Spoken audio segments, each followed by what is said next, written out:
आपके पिताजी शराब पीते हैं, आप मांस खाते हैं। सुबह आपने कहा था ना कि छोड़ देना घर, होटल में जाके इन्होंने कहा कि नहीं छोड़ेंगे, उनकी क्या औकात, तू हमें ऑर्डर देने वाला कौन है? बच्चों के क्यों संस्कार बिगाड़ रहे हो? तो क्यों शराब नहीं छोड़ रहे हो आप? छोड़ देंगे। और आपका बेटा बता रहा था कि आप उसे पूजा पाठ भी नहीं करने देते हो। पूरी सारा दिन पूजा पाठ करता रहता है, सुबह मंदिर चला जाता है, वहाँ सारा दिन रहता है, पढ़ाई छोड़ के स्कूल नहीं जाता ये।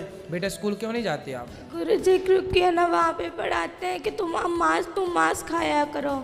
ऐसे स्कूल में क्यों पढ़ाए जहाँ मांस खाने की बात गुरुजी सिखा रहे हैं? वो ये इसलिए नहीं क्योंकि संतों को गालियाँ देते हैं कि संत पाखंडी, नीच, टकला टुकला, नहीं ऐसे। ऐसा कौन? भगवान को भी गालियाँ देते हैं ये। कौन? ये दोनों। आपके माता पिता संतों को गालियाँ देते हैं? हाँ, भगवान को भी देते हैं। भगवान को भी क्यों गाली देते हो? संतों को कहते, प्रेमानंद जी महाराज को इतनी गालियाँ देते हैं कि ये कहाँ से आ गया पागल, इस तरह गंदी गंदी गालियाँ देते हैं। गुरुजी प्लीज रख लीजिए ना दास। नहीं, हम रख लेंगे। क्यों गाली देते हो संतों को? मैं तो नहीं देता गुरुजी, ऐसे ही बोली जा रहा है। ये माँ तो मना कर रही है आपकी है? ये पढ़ाई छोड़ दी है ना, जब इसको बोलते हैं हम, अरे इसने छोड़ दी पढ़ाई। बात कराओ। भक्ति करना बहुत अच्छी बात है, लेकिन अपना कर्म भी तो जरूरी है ना बेटा। पढ़ाई लिखाई भी जरूरी है। पहले पढ़ाई लिखाई कर लो और पढ़ते लिखते फिर भगवान का चिंतन भी बना रहे। गुरुजी आपने कल कथा में कहा था कि एक बार सबको दो तीन बार सबको मौका दो। हमने बहुत बार इनको मौका दिया, फिर आपने कहा था उसका परित्याग कर दो, इसलिए दास ने ये निश्चय लिया था। माँ बाप को त्यागा नहीं जाता बेटा। ऐसे माँ बाप भी तो होने चाहिए ना जिनके ऐसा। तो ये माँ बाप अच्छे नहीं हैं?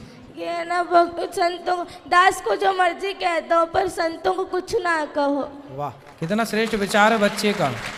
गुरुजी दास इसलिए आपके गुरुकुल में पढ़ना चाहता है कि आध्यात्मिक ज्ञान इसलिए क्योंकि जैसे आप हमारे भारत को आगे लेके जाए, दास भी मेरे भारत को आगे लेके जाए। ठीक है बेटा, लेकिन आप अभी कौन सी कक्षा में हैं? 6ठी।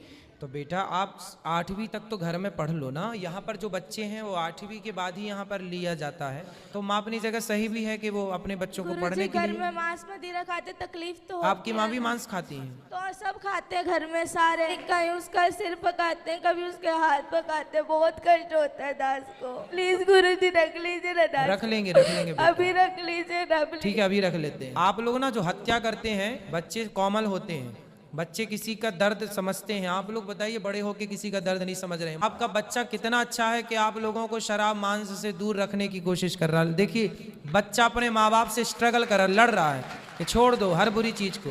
तुम्हारे वंश में कोई बहुत बड़ा पुण्य था किसी का कि ऐसा भक्त का जन्म हो गया, वरना तुम सबको यही बचाएगा नर्क जाने से, वरना तुम सीधे नर्क की टिकट कटी पड़ी है।